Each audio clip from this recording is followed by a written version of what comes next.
You surface from the underground at Piccadilly Circus, Mind the gap. making your way through the glittering lights of London's West End. You take a turn down a quaint-looking street into the notorious neighborhood of Soho. The lights are up, the crowd is buzzing, and you just stepped into the best seat in the house. Welcome to The Big Smoke, a variety show podcast. I'm Kevin Bennett, and I'll be your guide through this experience of comedy, conversation, and community. This week, we're moving between silence and sound, ruins and renewal, stars in the sky, and treasures in the mud. First, I sit down with legendary physical theater artist Wendy Gorling to explore the real meaning of mime. From Parisian training at École Jacques Lecoq to groundbreaking stage productions like The Overcoat, to being the first ever infected human on the renowned TV series The Last of Us, Wendy's story reveals how imagination and physical presence can transform a stage and an audience. Then, on our Parish Notice Board, we step into the historic grounds of St. Ethelburga's Center for Reconciliation and Peace, an 800-year-old site bombed to rubble and rebuilt into a hub for connection, community, and healing. After that, I'll take you to my childhood summer haunt of Shawnigan Lake, British Columbia, where the night sky reminds us what it means to be small, and why awe may be the most human feeling of all.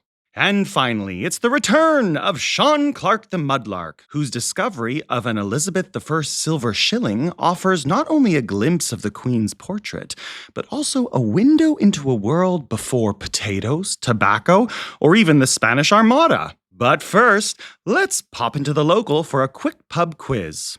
This round, Maple Leaf or Make Believe? Here's how the game works. I will read out 3 different Canadian news headlines. One of these headlines is the real thing, Maple Leaf. The rest, make believe. Can you figure out which one is real? Here are the headlines. Headline number 1 from the Vancouver Sun. Meet Vancouver's most loyal pizza delivery guy and his trusty no-frills ride.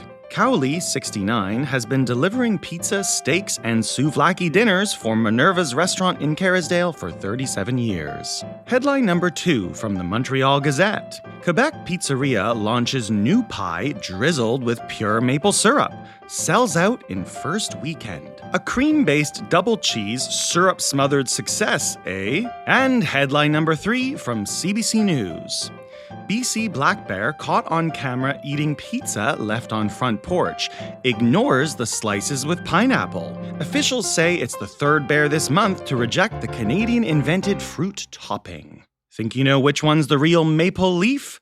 You'll find out at the end of the episode.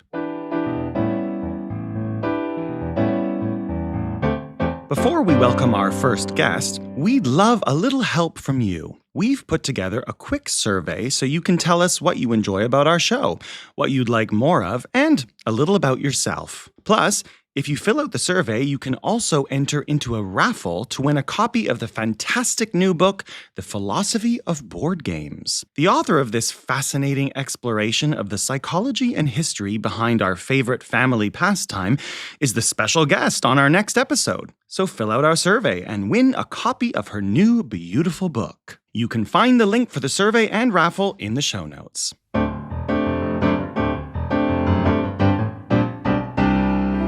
It's time to welcome our first guest, one of Canada's most influential theatre makers.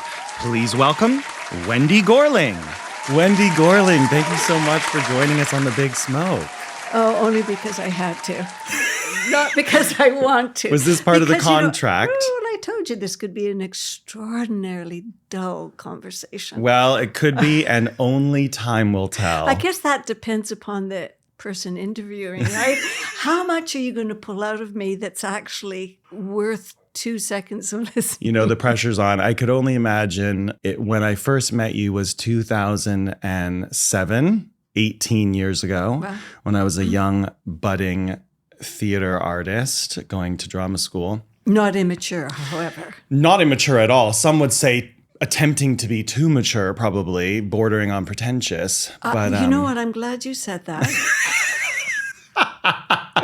Because it was, it's tricky dealing with these incomers that think they really should be almost outgoing in the school. Yes. So Wendy is obviously a teacher, a theater teacher, physical theater, acting, but there's so much more to you and your life and your career as a performer as well. But what we're going to do is we're actually going to start really with the question of what is mime and physical theater, because your background is in that. You're an expert in that, I would venture to say. I think for a average listener who's not on the inside of this kind of work, who thinks of a stereotypical view of what a mime is. They think they're wandering down the banks of the Seine River in Paris and they see someone in a striped shirt with a white face pretending to be in a box. Wendy does have a striped shirt on today. But it is lime green. It's a beautiful lime green. So I thought it's a bit of a broad question to start, but I wanted to start by asking you, what is mime specifically? Well, I'm glad we're having this question just to get it over with, right? and I say this because it's a real challenging question.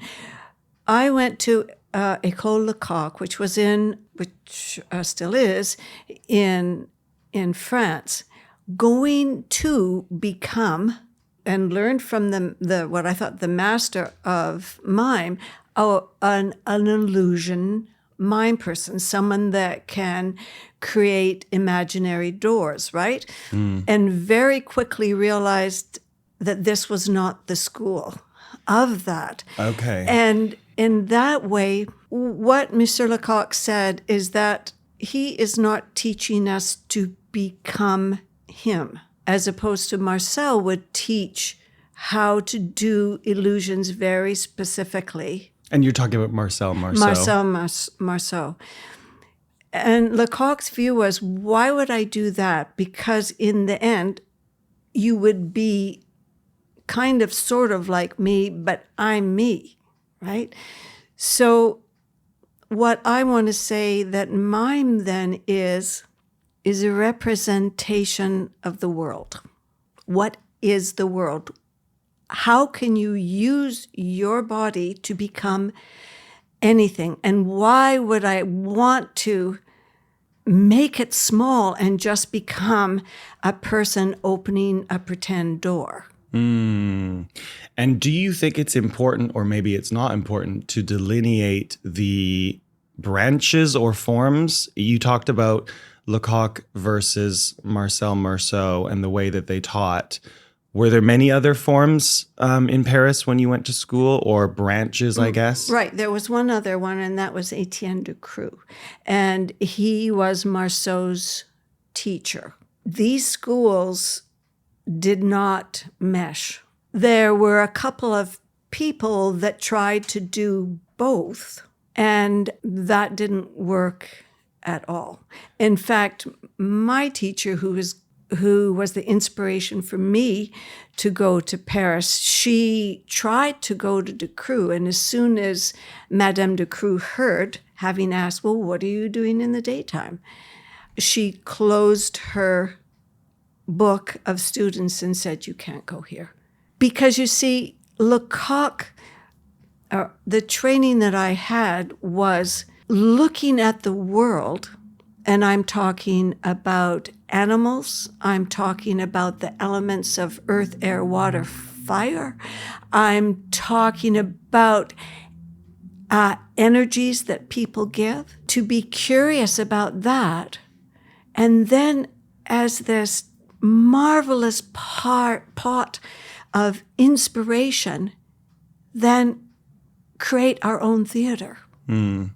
So we were told that we were going to be confused for 5 years at the end of school, and then eventually everything will sift through our own individual personal creativity, and we will go out and do our theater. So I am not petite Monsieur Lecoq. I am Wendy Gorling in the way I move, in the way I can transform my body to move as a person that has a double image if you look at them and you think, oh my God, that person is walking across the street like a mouse, right? Like a squirrel. And then when that person is still, it's like a tortoise. And when that person starts to move, it's like a bird, as a bird looks from one side of the forest to the other.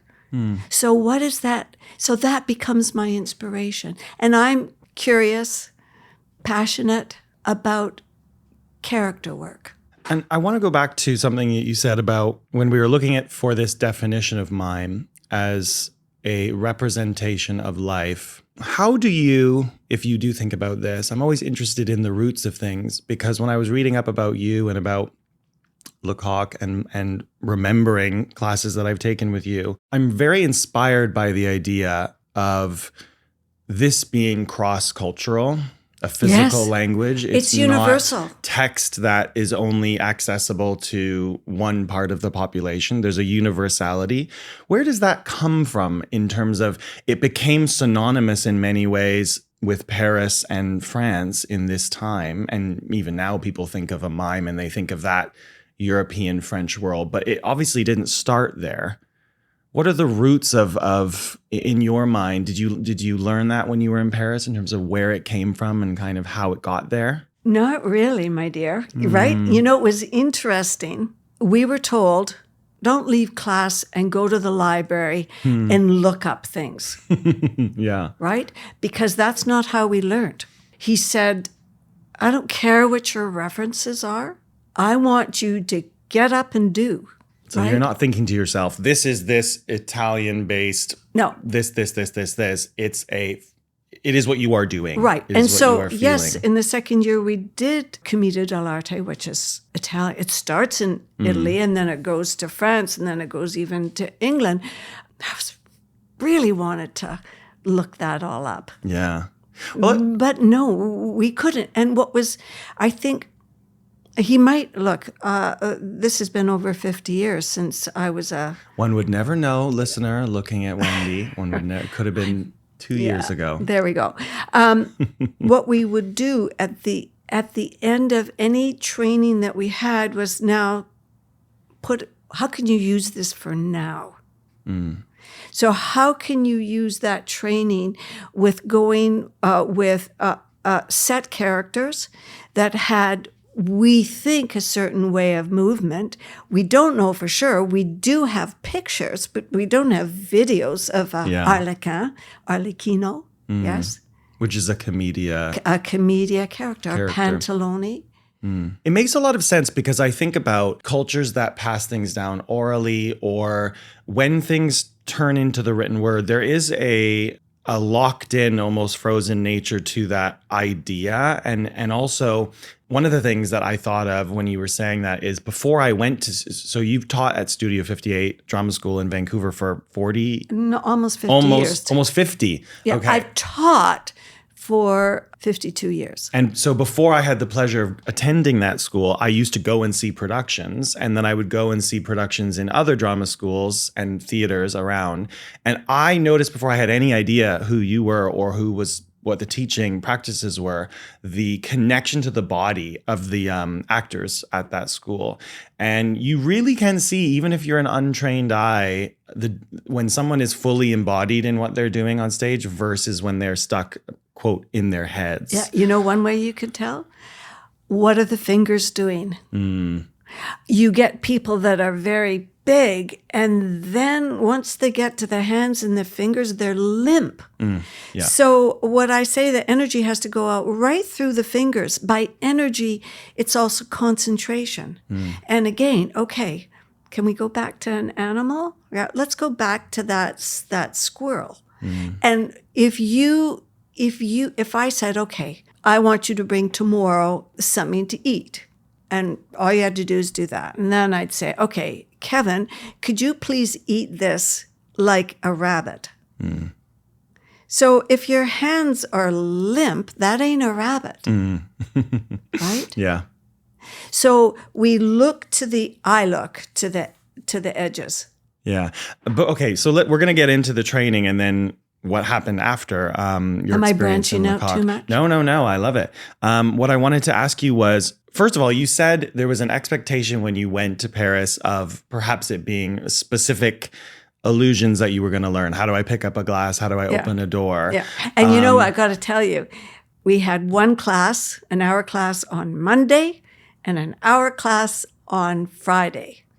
That was it. For learning those illusions. Yes. So that's the class when you learn specifically, here are the steps of these moves. That's right. So there was so and my much darling more. teacher who came, because I started out at Simon Fraser University before it actually had a theater department. It was just people coming that loved theater, and we happened to have a beautiful actual theater complex. And an English student of who I was doing because I was going to be an English professor, she was head of the Mime troupe. Anyway, she went to Paris. I decided, what the heck? What was I doing? I'll go to Paris too. And I got way more credits than I needed for a BA. At any rate, so Lecoq would call her La Mime la, sort of making fun of her instead of the fact that's her training. So let's paint the picture a little bit, because I wanted to know how you'd heard about Lecoq, how, there's no TikTok trends at this point.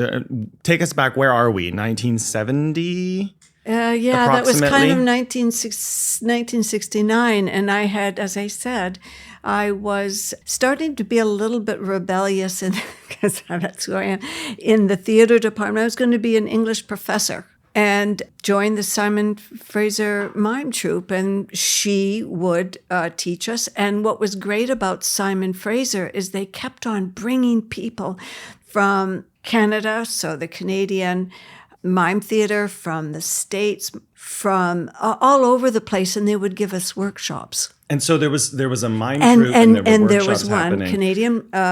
Canadian Mime Theater had a fantastic Mascow had a fantastic fellow who was one of the first students of Monsieur Lecoq, and he gave us a workshop in neutral mask. And what lit you up in the beginning of that? What was it about this teacher or observing the performance? Can you distill that? Is that a memory that you have? Because I'm always interested in, you said, what the heck, I'm going to go to Paris for a year, for 2 years. Because I wondered, I would imagine a lot of people went to a conventional drama school. I'm going to go study text. I'm going to go do Shakespeare. I'm going to go do this. No, that didn't interest me. No, that didn't interest me at all. I guess that's a really good question. I'd have to sift through and see how honest I can be. I guess there was that you put a neutral mask on, and that's a mask that doesn't say masculine, it doesn't say feminine, it doesn't say culture. It is simply a mask with a nose, a form, and all of a sudden the body underneath it becomes majestical. If you have your own body, the posture having dignity, instead of your own personal worries portrayed in your body, right? So that for me, my shoulders would come up a little bit. My chest would sink in a little bit, right? Under the mask, that feels really odd. And so my shoulders then would drop. So all of a sudden I was learning things that I didn't have to, that any amount of book reading would not help. And you did neutral mask in SFU. There was a workshop on it. Yeah. And so for those listening, if you don't know, correct me if I'm wrong, but neutral mask is not used in performance. It's for a rehearsal room technique, or? That, I like it in the rehearsal, in that more as a learning technique.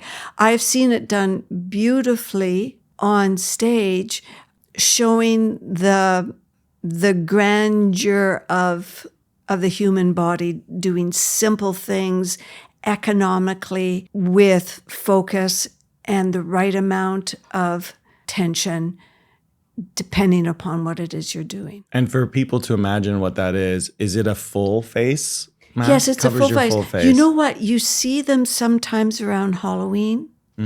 They're the white masks that don't have any character in it. And I think some theater people kind of poo-hoo them.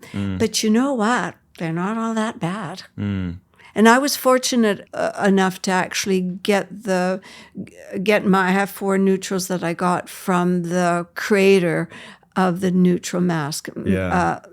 Mr. Lecoq had contacted Amleto Sartori saying, could you make a mask for me that had no emotional characteristics? That wasn't sad, that wasn't happy. So had very, very little on it. There wasn't a sense of an eyebrow, but there weren't the worry lines between the eyebrows, right? And so let's dive into, okay, you get on the plane, Aren't we you go to diving now? Lecoq. My God. I want to take the listener, though, a bit on this journey of, so you decide, okay, let's see what happens. You go to Paris for 2 years, and tell me what that experience was like, if it's even possible to encapsulate it in a couple minutes. Well, every day you didn't know what you were going to do.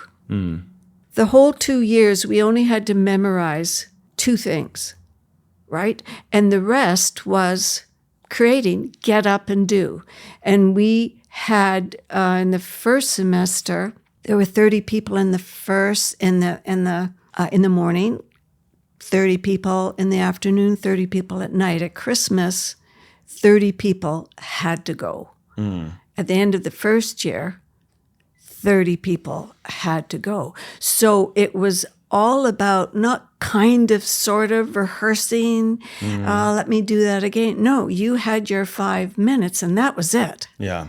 That was your time to try something out. So in that way, it taught us the phrase, il faut aller jusqu'au bout. Now, I apologize for speaking French, but it's only because I learned this and understood it with the French phrase. And what it means is you have to go to the end of your idea.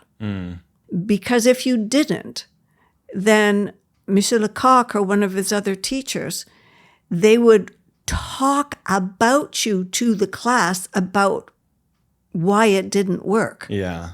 Not looking kindly in your eyes and saying, Wendy, good work. However, you know what? This and that, it was, this works, this doesn't. Yeah. So in that way, it was always an excitement. It was always ferociously difficult because it was new stuff. So how do you become fire? And I'm not talking about a cute little cigarette flame. Sure. I'm not talking about wafting your hand. What's the breath of fire? What's the movement of your shoulders? What's the movement in your wrist? And don't forget about your ankles. And what about your knees? And do it all at the same time. Yeah. And if not, what you would get would be a shrug. C'est pas ça. No. No. Prochaine. Next. Oh my gosh. Right? Did you speak French before you went there? I did. That's a story. I did, but I spoke university French. Okay. You know what I mean? And Lecoq spoke good French.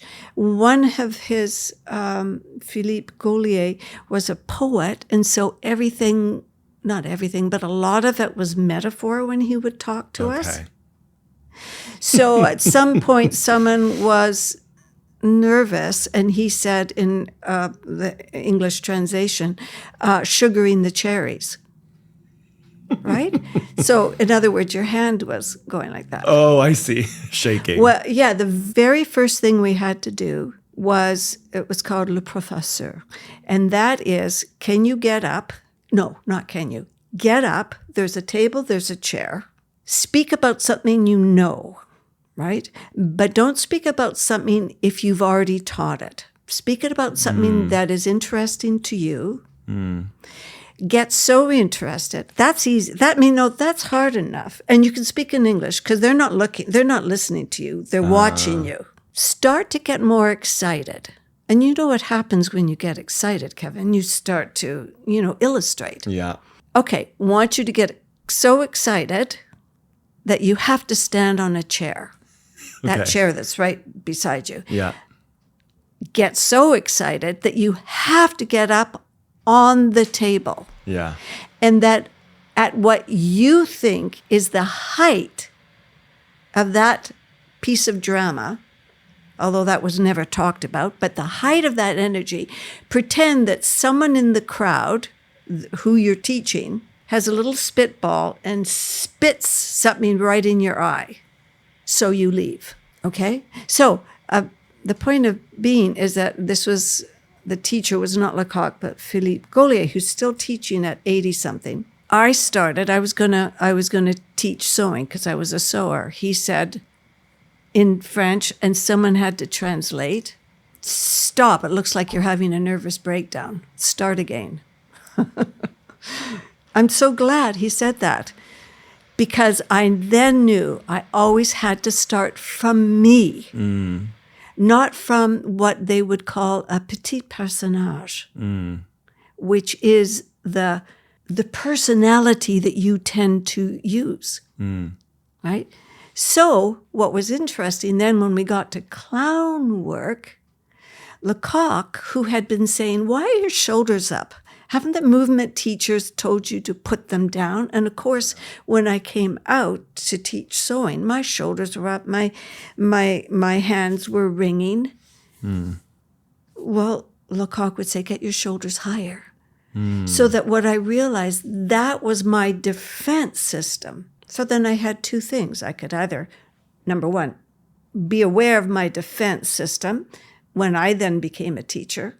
And then number two, when I wanted to find my clown, I knew where to go with that. I was wondering, in the training that you had in Lecoq, was there much speaking, or was it all, just going back to this idea of what is mime and physical theater, was it all silent work? No, yeah, good point. And again, quite a shock, right? For the first, again, that first day, I think, what, are we supposed to mime what we're going to teach? No, speak, it doesn't matter. Okay. And then from there, we went on to another one, which was speaking if you want, but you don't have to. And also stories which didn't require speaking, but could have speech if we wanted. So another one, again, had no idea this was coming. Okay, everybody, you are going to walk into your bedroom of your youth, and you are going to go all around the room and play with different articles, getting more and more excited. We knew that from that damn professor one.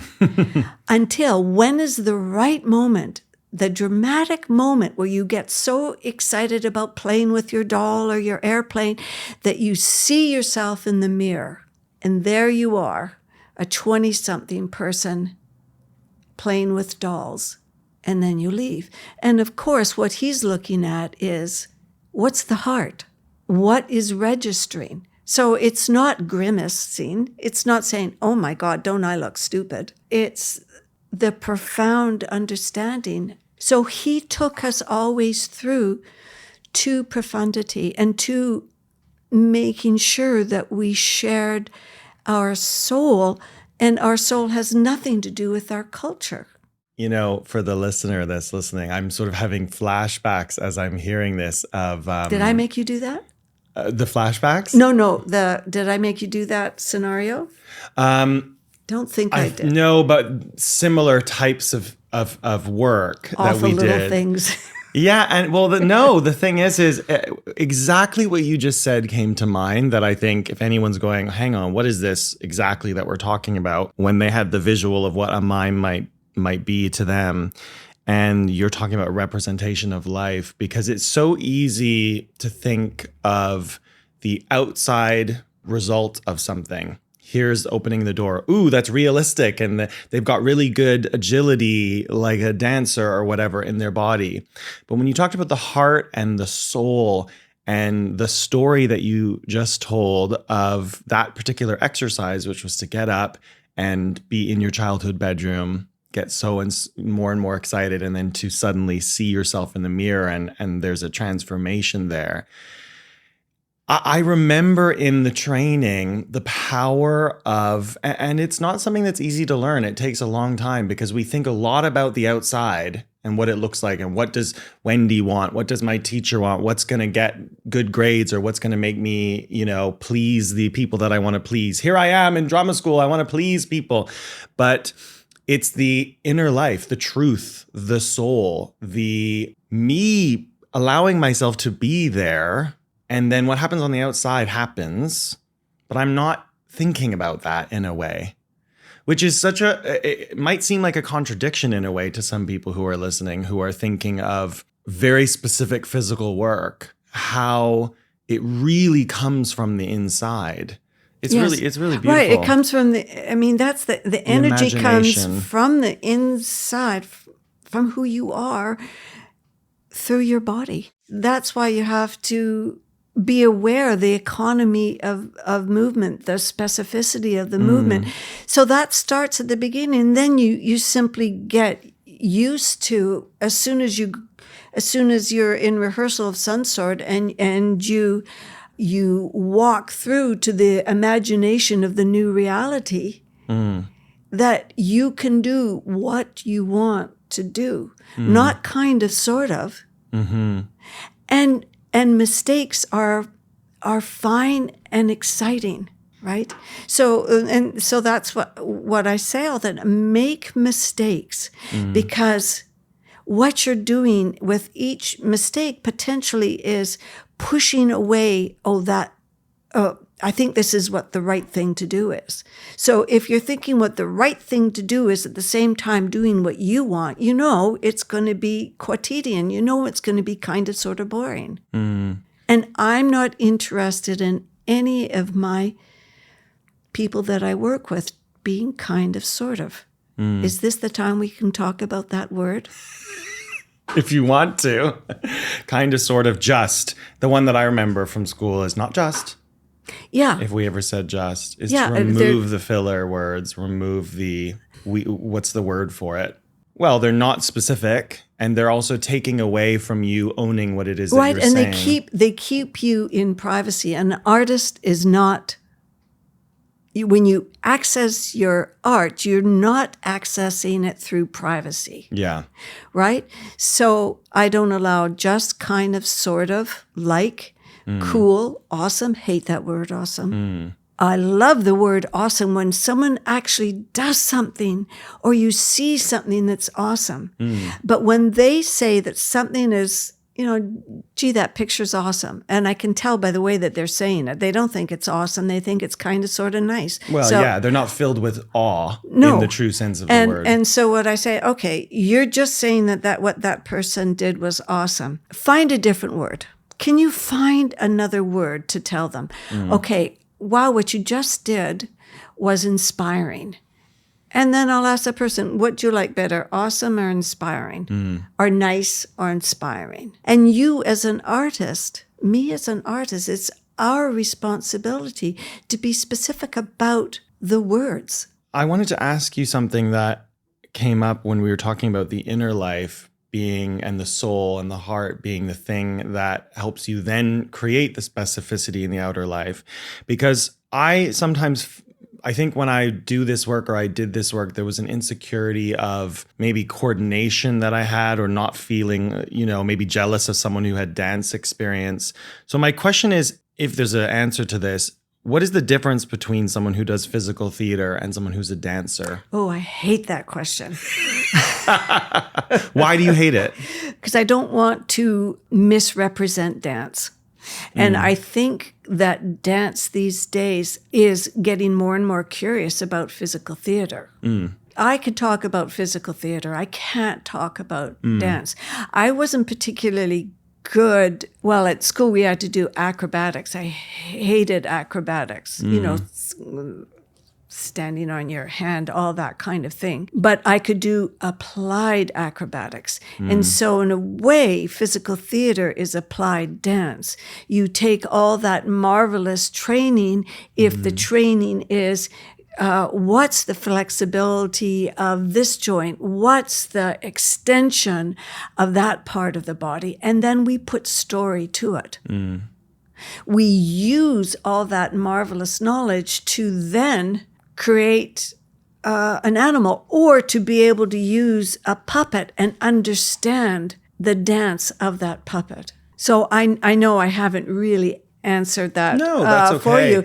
What's great about both is that we're continually changing, we're continually challenging ourselves. Yeah. So that physical theater becomes more dance, and that there is a dance choreography as well as a movement choreography. Yeah. The last time I was at Stratford Festival in Ontario, Canada, we did Frankenstein. And that had the essence of both dance and physical theater. Yeah. Certainly, when the monster is born, that was myself and my marvelous actor's responsibility. Okay, so he's now energized. What part starts? What part would you have that body on the bed start, Kevin? What would you like it to first be? Is it a slight, like a minute twist of the head, or is it the first joint of the thumb?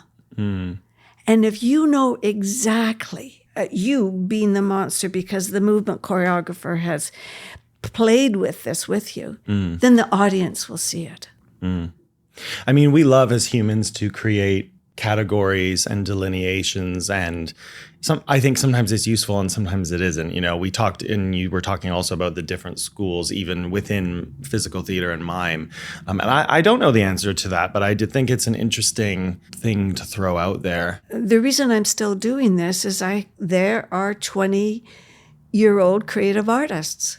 And not that I want them to become me, oh God help us, but I want them to become them. Yeah. I want them to feel that their imagination has an open door so that they can say, what if we try this? Animal work is wonderful. Can 5 people be tortoises moving around? And you have then the openness to say, well, it's a tortoise, so I'm gonna go right over that person's back, right?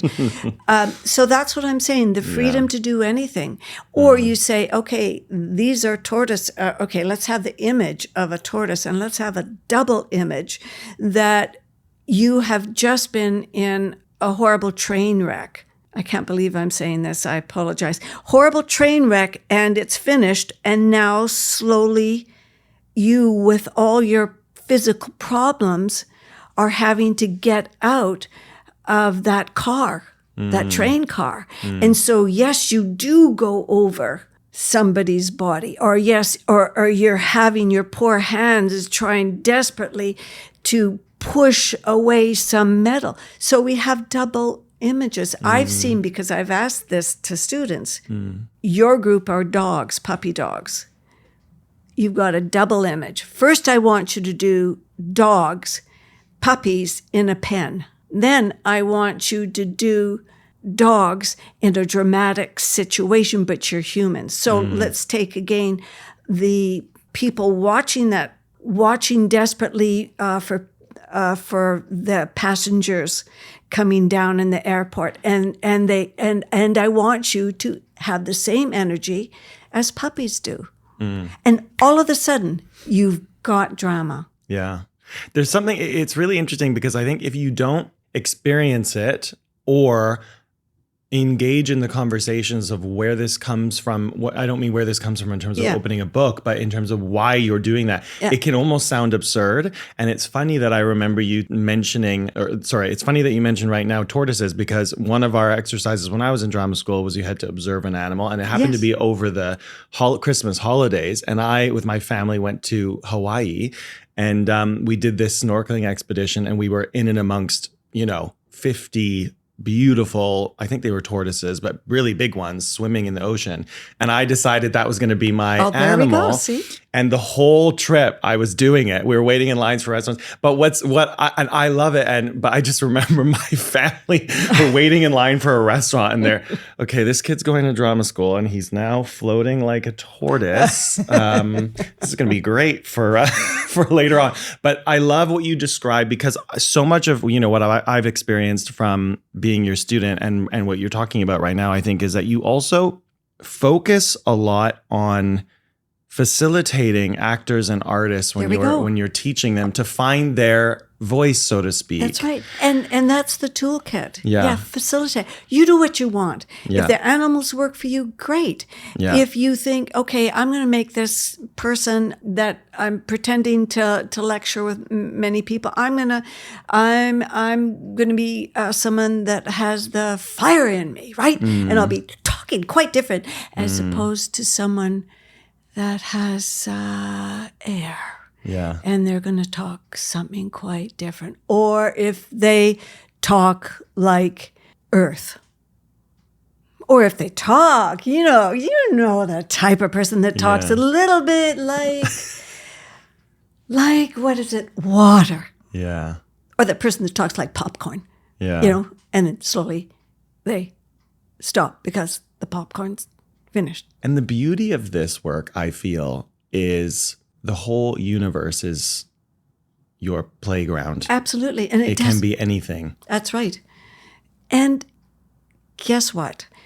Once you get over the shock of what? You really want me to talk like popcorn? Yeah. Once you say yes, then it actually becomes fun. I wanted to share something as well with you, which will this hurt my feelings? This is going to massively hurt your feelings. No. I, again, before I even knew who you were, this struggling young teen going to see plays at various places in Vancouver, one of which was the Vancouver Playhouse, which was the regional theater at the time. And I went to see this play called Equus by Peter Schaefer.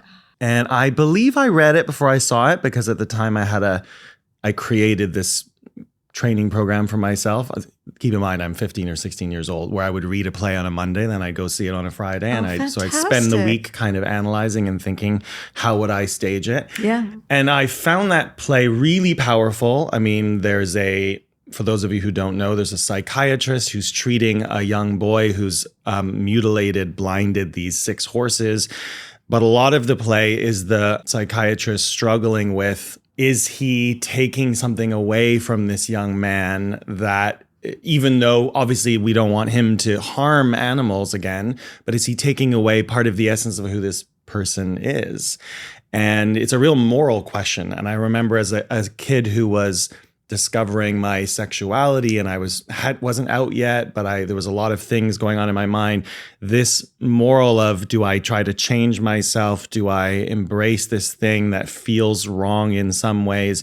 Really struck me. But the most powerful thing was then seeing the production, which you were the movement director on. Because for those of you who don't know, the way that the production is often done is people play the horses, and there's they're wearing all black, and they have very simple representations. It's not a big horse costume, not at all. There's a simple sort of platform type shoe that has a hoof at the bottom. So there's a sound and there's a height. There's a frame basically of a horse's head, but again, not a realism, just a suggestion of the shape. And you could see the person through it. You can see the person. You can see this beautiful young man, usually standing up there doing this animal work representing a horse.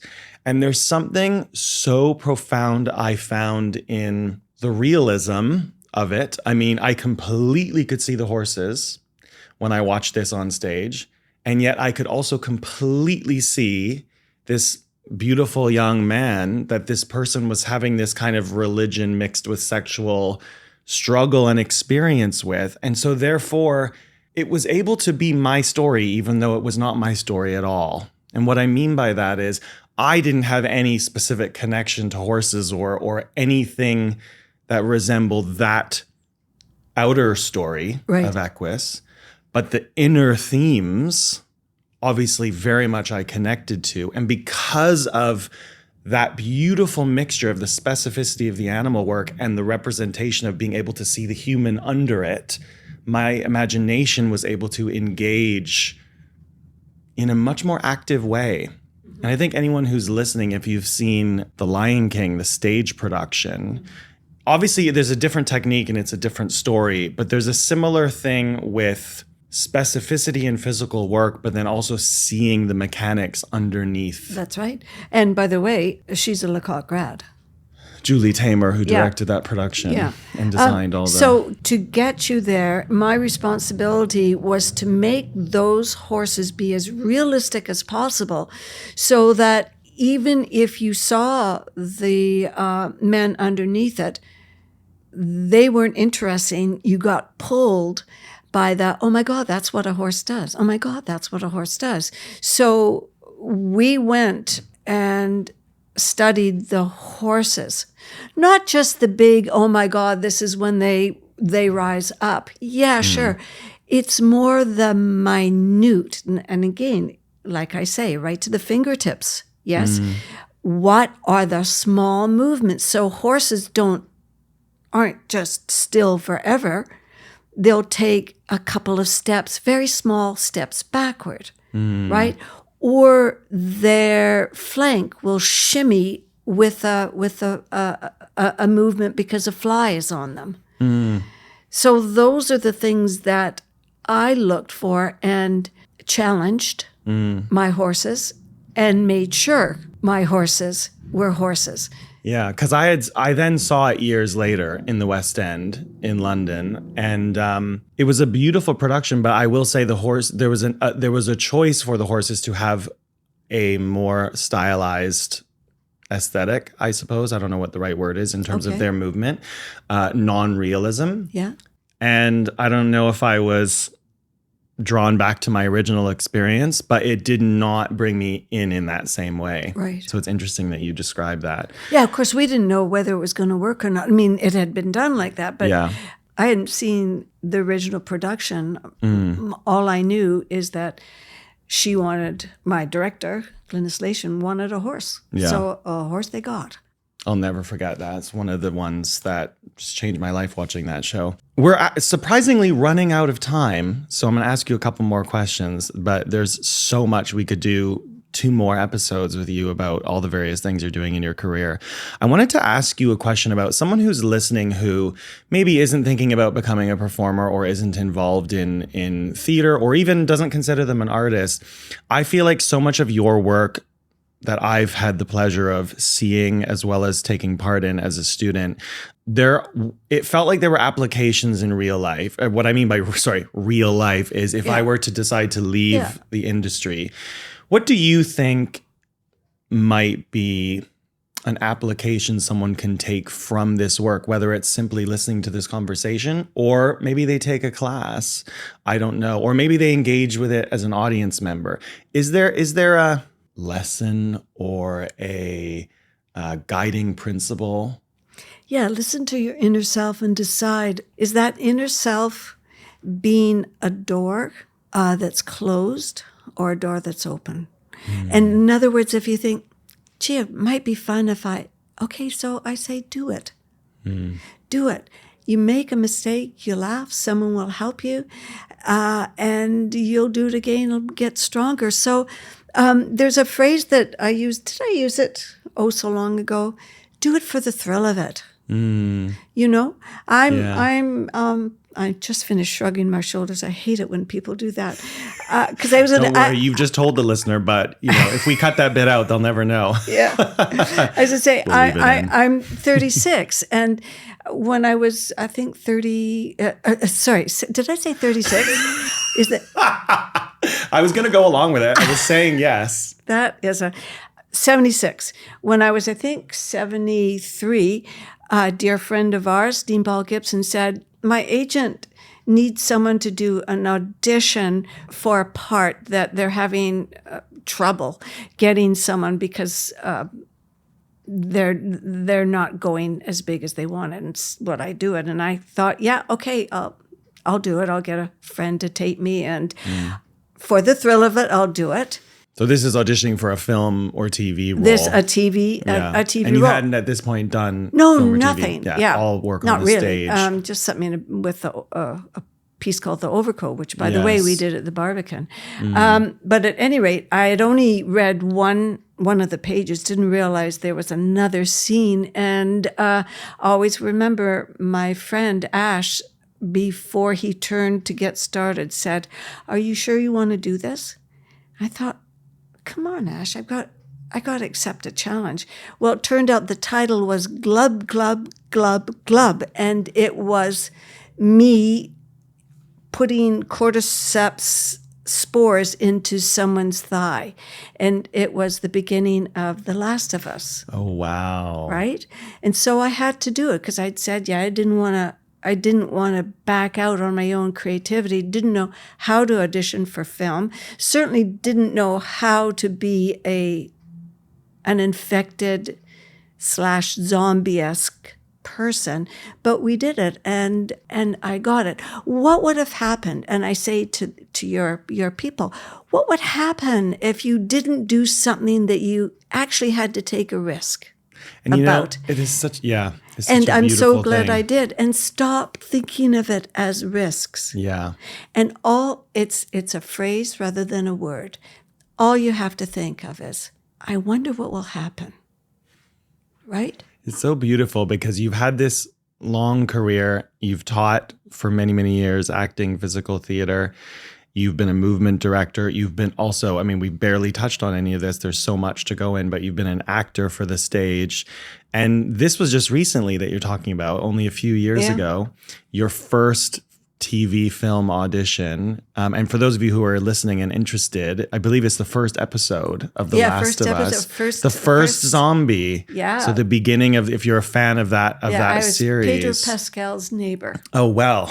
That's not a bad neighbor to have. Yeah. So, and thus begins the beginning of the next chapter. Yeah. What are you excited about moving forward? You've started now. Did you notice how all of a sudden my smile just kind of evaporated? Well, I was thinking you've started this new career. You're still so teaching. It evaporated because it's still, oh my God, I've got a new audition. And I have to go through this. I think I can't do it. I don't know how to do it. I don't know how to be a demon. I don't know how, because that was my latest thing. I don't know how to, and then I hear that and think, yeah, but my friend's going to tape it, and we'll have fun, and doesn't matter if I get it or not. So I guess that's my newest, and also, who's going to come in September into Studio 58 at Langara College? Who's going to come and teach me as much as I teach them? What can I learn from them? So why in the world would I retire? So long as I can open that little door and make sure they never come up to me and say, I was wondering, Wendy, if, and I stopped them. I said, no, that's not true. You weren't wondering. You actually really want to know something? From me, that's why you're having the courage to come up and talk to me after class. And you're trying to soften it by saying, I'm wondering, so that in case I say, I don't have time for you, you can say, no problem. Right? Yeah. So if I can teach them, to say, find something awesome in your life, but make it awesome. Don't tell me what you're doing is awesome when it's simply nice and, quite frankly, boring, but nobody but me has the courage to tell you that. Wow. Well, I feel completely privileged to have you in my life and to have had that transformative experience of the training, but also to continue to have you as a friend and mentor and to have these conversations. Thank you very much. Oh, my pleasure. And thanks for listening, everybody. And I hope you have a great day and listen to yourself and remember that your shoulders are part of your back. They're not the front, okay? So don't slouch. You have a right to stand tall and say, this is what I think, this is what I feel, this is how I'm going to challenge myself.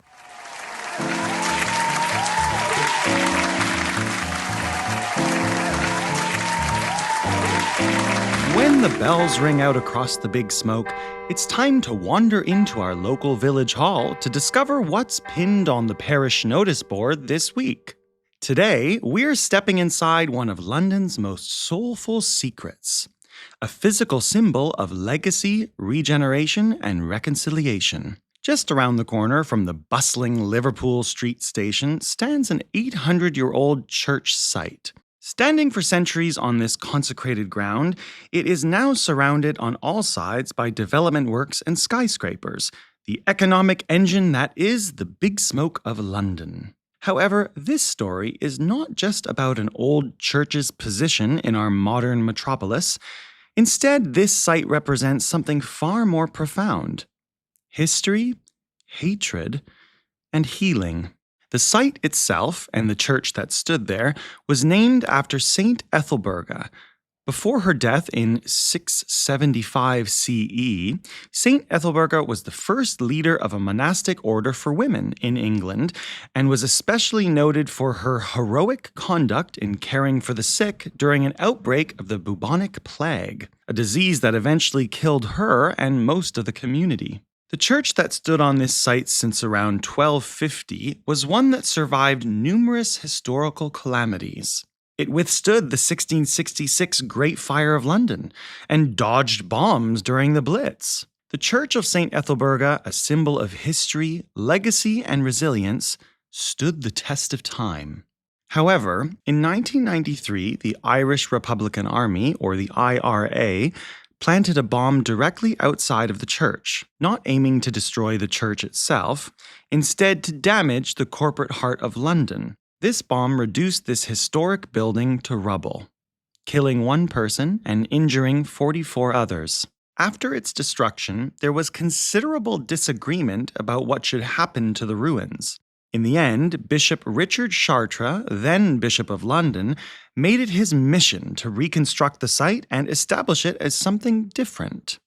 St. Ethelburga's represents a symbol of hope, reconciliation, and peace, rising from the ashes. Since its reconstruction, the center has now become home to numerous projects promoting connection, community, and nonviolence. These efforts go hand in hand with their commitment to tackling climate change, arguing that there can be, quote, no peace on earth unless we also realize peace with earth. The historic church site of St. Ethelburga's now houses many different organizations, each of them resonating with the center's story of survival, destruction, and renewal.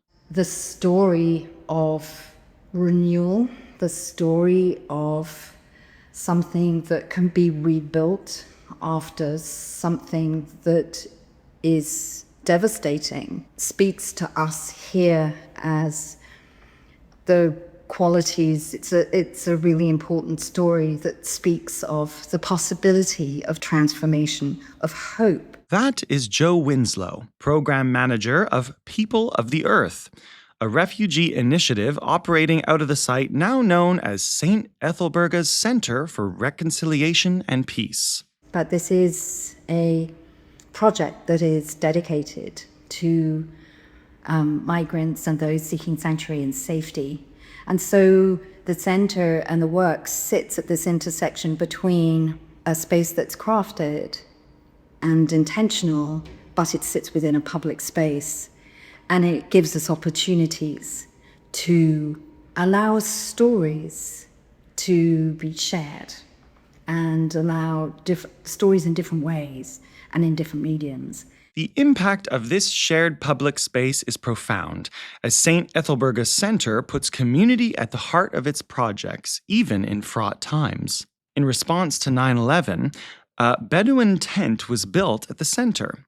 With its design based on the principles of sacred geometry, The tense combination of Eastern and Western architectural styles highlights the center's principles of uniting unexpected communities across cultural and religious divides. One monthly event demonstrating these principles is the Listen to the World Open Mic Night, where the traditions and talents of migrants, refugees, and asylum seekers mix with local artists, generating a deeply impactful community experience. With anyone in attendance allowed to perform their musical heritage in response to themes of displacement, home, and belonging.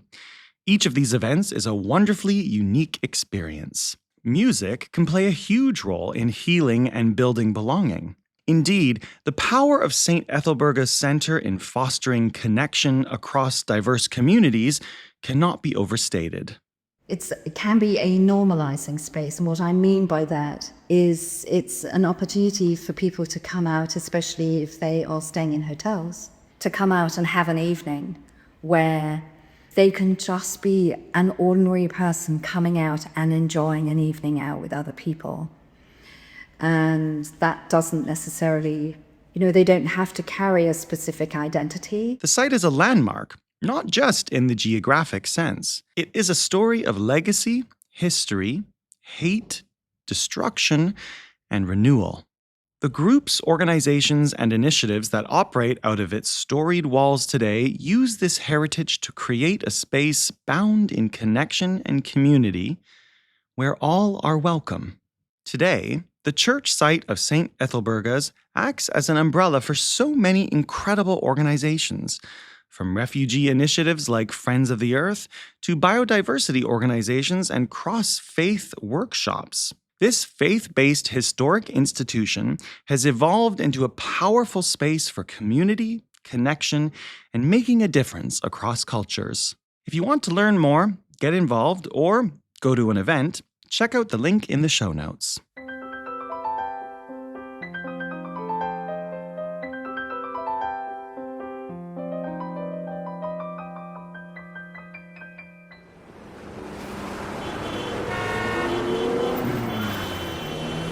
Returning home to Soho in London when you're jet-lagged is a bit like being waterboarded. Now, I know that seems extreme, and I fortunately don't know what waterboarding torture feels like, but the relentless sensations of the city, neon lights pressing against your eyelids, night buses screeching down Charing Cross Road, neighbors clattering bins just as you finally dozed off, it all conspires like some cruel form of urban interrogation. And yet, only a few days ago, I was at Shawnigan Lake in British Columbia, my favorite place in the world.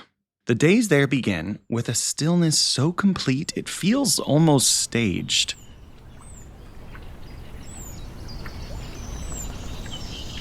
As the sun rises over the mountains on the horizon, one or two bunnies hop across the lawn. I call them Peter and Cynthia. They nibble quietly at their breakfast while a bald eagle, Lewis as I've christened him, perches high in a tree scanning the lake for fish. Sometimes there are two eagles, so I call them Lewis and Lewis, Louis, and Lewis. So each time we see one on the tree or soaring across the sky, I say, I see Lewis has joined us this morning. Oh, wait, actually, it's Lewis. It amuses me, even if my niece and nephew have long outgrown the joke. Then, as the dew dries on the grass and the coffee begins to work its spell, a few adolescent deer, who have yet to be given names, clop their way across the yard on their morning stroll. And in those moments, I sometimes wonder if I'm in a Disney film rather than at the lake, the place where I spent my childhood summers. The evenings here are just as magical. The stars above Shawnigan are clear and generous as the crickets play their symphonic melodies and the wise old owl sings his evening song. You can clearly see the Big Dipper, the Little Dipper, satellites sliding across the sky like lazy fireflies, And even the odd shooting star, which I'm reminded by my young niece every time I point one out, is not technically a star. It's a small piece of space rock or dust entering the Earth's atmosphere at high speed. Duh. Awe-inspiring all the same. It's so incredibly clear you can see the Milky Way itself, which is always confusing because aren't we in the Milky Way? Something about it all provokes a contradictory feeling of both peace and a sense of overwhelm flowing through my body. Psychologists call this the awe effect, that rush of perspective when you stare into vastness and suddenly realize you're not the protagonist of the universe after all. Now, cities tend to do the opposite. London puts humans at the center of every frame. We hurry with our phones in hand, barely looking where we are going for fear of missing that all-important notification, cutting through controlled spaces designed for us and only us. Parks are pretty, but manicured, trimmed into submission. We are the center of our story here, and our ambition reigns supreme. At the lake, you're not the center of anything. You're a small and insignificant part of something larger. What always strikes me when I come back to Shawnigan Lake isn't just the stars, but the sense of returning to something older than myself. The lake holds echoes of my childhood summers, the clatter of the old screen door, the smell of cedar, the sound of my family's voices carrying across the water. There's a comfort in knowing that while cities shift and reinvent themselves every season, the lake barely changes. The same dock, the same constellations, the same ritual of slipping into the water just as the sun begins to warm up the day, making me crave the cool feeling of fresh lake water on my skin. And yet London, for all its noise and clatter, is a place I chose. I love it fiercely. London town, the big smoke. It constantly feeds me. New ideas, new people, new things to try, layers upon layers of history waiting to be uncovered, and inspiration around every corner. The city is alive in a way that excites me, even as it exhausts me. But there's something about that lake. Whenever I gaze up at the clear night sky at the end of a long summer's day at Shawnigan Lake, I think of the final scene from Thornton Wilder's play Our Town, a heart-wrenchingly beautiful play that puts death and eternity on stage with perfectly poignant simplicity. The character Emily, who has died, is being guided by a godlike figure known only as the stage manager. He offers her the chance to relive one day, one ordinary day. She watches the bustle of life swirl around her, but the beauty of it is unbearable. She sees how little attention humans pay to their own fleeting lives, how we don't see the beauty. Oh, Earth, you're too wonderful for anyone to realize you. Do any human beings ever realize life while they live it every minute? No. Saints and poets, maybe, they do some. I'm ready to go back. Were you happy? No, I should have listened to you. That's all human beings are. Just blind people. Look, it's clearing up. The stars are coming out. Oh, Mr. Stimson, I should have listened to them. Yes. Now you know. Now you know. That's what it was to be alive. To move about in a cloud of ignorance. To go up and down, trampling on the feelings of those about you. To spend and waste time as though you had 1,000,000 years. Every time I see the Milky Way, our galaxy and somehow still a mystery to us inside it, I hear Emily's voice. Maybe the saints and poets do realize life while they live it. Maybe the rest of us just get lucky once in a while at a place like Shawnigan Lake.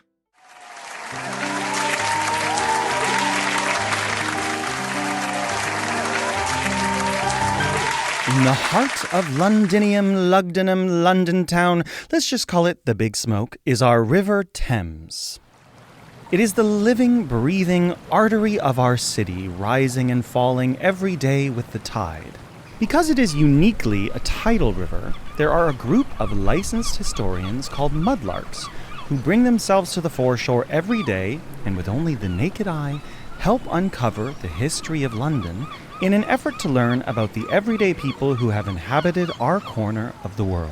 So, it's time for us to venture down to the river and visit with Sean Clark the Mudlark to find out what has found him lately. Hello Big Smoke listeners, it's Sean Clark down here at the Thames foreshore, and I wanted to tell you about a special object that found me very recently. But before we get going, let me tell you a bit about myself. I stumbled upon mudlarking in 2020 after my beautiful wife Trudy passed away.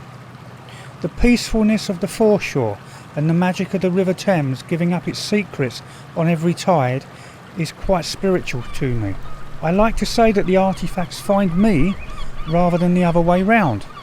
Bone dice, beads, pilgrim badges and coins are some of the treasures that I've added to my collection of foreshore finds. So, what do you have for us today, Sean Clark?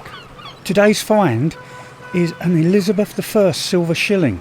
This beautiful, humongous silver coin found me recently on the foreshore. It was on Valentine's Day, and I say it was a gift from my late wife, Trudy. It was on its side, wedged between two rocks.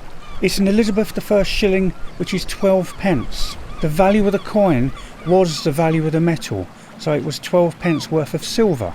The image of Elizabeth I is very good indeed. Normally the face of the Queen on these coins is very worn. Some people say this is because people used to rub her face for good luck. You can clearly see her dress and ruff, also her flowing long hair on the coin, which it is said was a sign of her virginity. On the back of the coin, it's a really crisp Tudor coat of arms with the 3 lions and the fleur-de-lis standing out perfectly. Just above the crown on the coin there is a mint mark. This is the letter A. Interestingly, there is a portrait of young Elizabeth wearing a necklace with the same letter A. This was the artist's subtle acknowledgement of Elizabeth's mother, Anne Boleyn. So the mint mark tells me that the coin was made in the Tower of London Mint between the years 1582 and 1584.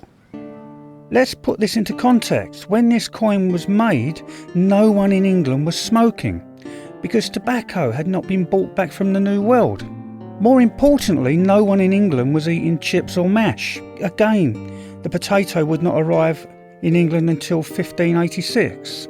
And lastly, Queen Elizabeth didn't know what an armada was because that would not happen until 1588.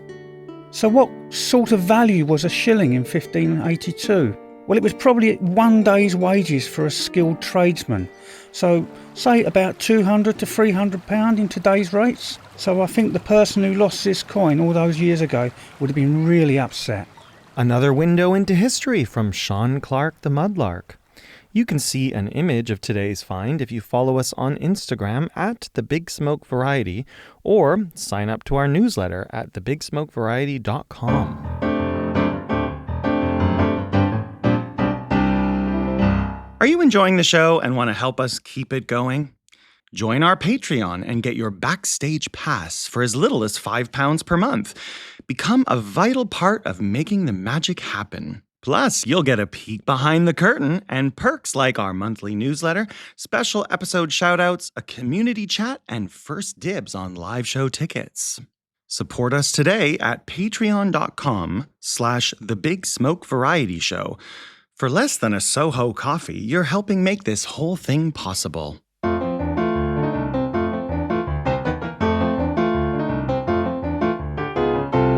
It's time to reveal the maple leaf. Was it the no-frills king of delivery? The maple syrup smothered slice? or the bear with strong pizza topping opinions. The real Canadian headline was from the Vancouver Sun. Meet Vancouver's most loyal pizza delivery guy and his trusty no-frills ride. He is known as the Legend.